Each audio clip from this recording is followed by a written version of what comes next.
Bon l'équipe, salut à tous, j'espère que vous allez bien. On se retrouve pour la petite vidéo d'avant-match demain, mercredi, à partir de 21h sur Canal+, en direct du stade Louis II à AS Monaco, Paris Saint-Germain, match en retard, comptant pour la 15e journée de Ligue 1.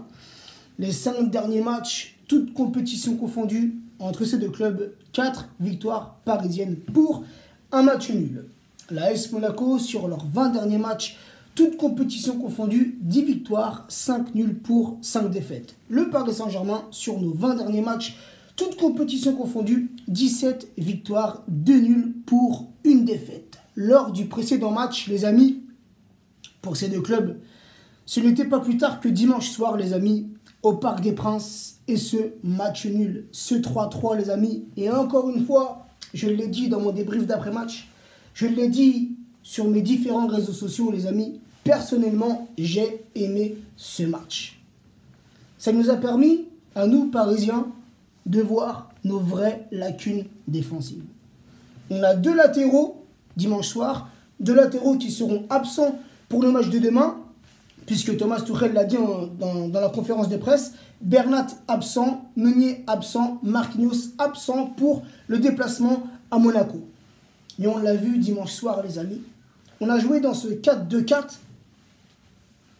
mais on a vu un Bernat et Meunier dépassés sur ce match. Un Bernat et Meunier qui n'étaient absolument pas dans leur match, surtout défensivement. Mais quand tu joues en 4-2-4, il faut que tes latéraux restent à leur poste. Ça ne sert à rien de monter sur le 4-2-4. Tu as les 4 fantastiques, tu as les 4 joueurs offensifs qui font le taf. Vous restez à votre place parce que sur une contre-attaque, on peut se faire piéger. Et c'est ce qui s'est passé dimanche, tu vois. Donc c'est un peu ça le bémol du 4-2-4. Ça fonctionne contre l'INAS, contre Saint-Etienne, contre Le Mans, tu vois. Puisque c'est des équipes qui nous ont pas mis en danger. C'est des équipes qui n'ont pas été dangereuses, qui nous ont pas bougé au milieu de terrain. Donc on n'a pas pu voir nos lacunes sur ces matchs-là. Mais on l'a vu dimanche soir, les amis. Au milieu de terrain, à 2, Verratti et Gueye, complètement dépassés aussi. Hormis Neymar qui revenait défendre, parmi les 4 joueurs offensifs, les 3 autres ne sont pas revenus défendre comme ils l'ont fait sur les matchs précédents. Donc si c'est pour aligner un 4-2-4 comme ceci contre Dortmund et jouer comme on l'a fait contre Monaco, ça sert à rien, tu vois. Autant, et moi c'est ce que je verrai pour demain, autant repasser sur un 4-3-3 pour avoir un milieu beaucoup plus solide. Bref, pour demain les amis, je vais vous dire la petite compo que je vois. Vu les 3 absents que je vous ai cités, donc j'aimerais, mais ça m'étonnerait que Tourelle, parce qu'il l'a laissé sous-entendre dans sa conférence de presse, que peut-être que les 4 fantastiques seront alignés pour demain, tu vois. Mais moi, sur ce que j'ai vu, Di Maria doit être au repos. Di Maria, il a souffert contre Monaco.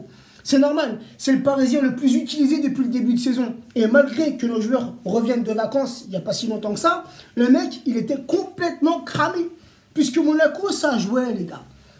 Et moi, je respecte cette équipe-là, qui est venue au Parc des Princes, des joueurs monégasques qui ont posé leurs couilles sur la pelouse et qui ont joué, qui ont développé leur football. Et moi, ça, les gars, ça me fait plaisir. Je préfère ça, tu vois, je préfère un bon match comme ça, un bon 3-3, un bon match nul où toi, supporter, t'es là, t'as la pression, t'es pas serein. Parce que les gars, au bout d'un quart d'heure, on est mené 1-2 sur notre pelouse et ça aurait pu faire 1-3 si Navas n'aurait pas fait l'arrêt qu'il fallait faire, l'arrêt magique, j'ai envie de te dire. Donc, tu vois, des matchs comme ça, j'aime. Parce que c'est rare qu'on vibre comme ça en Ligue 1. Donc, ça fait plaisir, tu vois. Donc, les gars, pour demain, pourquoi pas revenir au 4-3-3. Navas dans les cages parisiennes. Kerrer, latéral droit en l'absence de Meunier. Ou bien peut-être Dagba, on verra.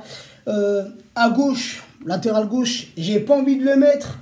Mais vu l'absence de Bernat, je pense qu'il sera titulaire, c'est Kurzawa à ce poste de latéral gauche. Silva, Diallo en charnière centrale. Je mettrai Paredes.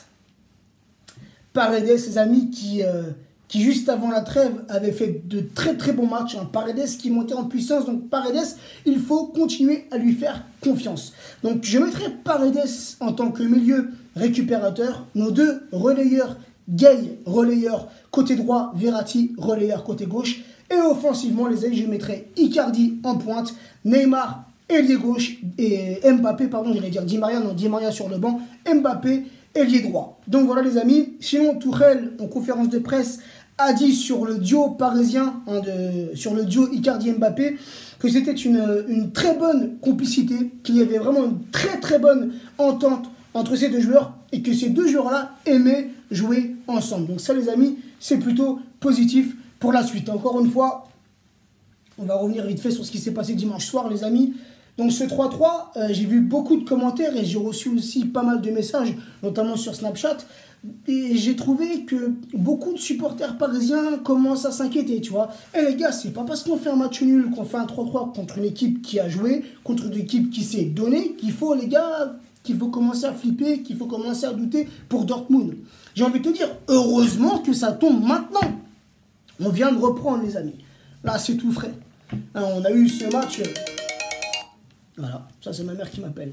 On a eu le match contre Saint-Etienne, on a eu le match contre Linas, tu vois, c'était des matchs pour se remettre en jambes, tu vois ce que je veux dire, après la trêve. Là, dimanche soir, c'était le premier match important de la deuxième partie de saison, le premier match de Ligue 1, les amis, le match de reprise.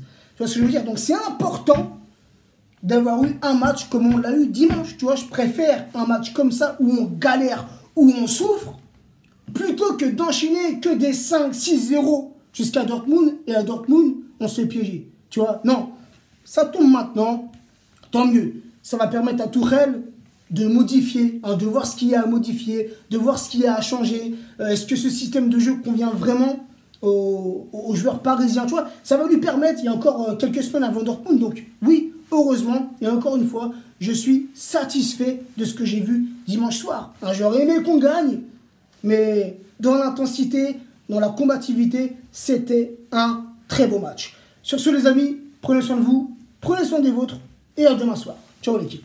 Les amis, j'ai complètement oublié de vous donner mon petit prono pour le match de demain. Je suis parti dans mon avant-match, j'ai beaucoup parlé et j'ai oublié le prono. Bref, je pense qu'on va assister encore une fois à un match très compliqué, très intense. Je pense que ça va aller d'un but à l'autre, comme dimanche soir.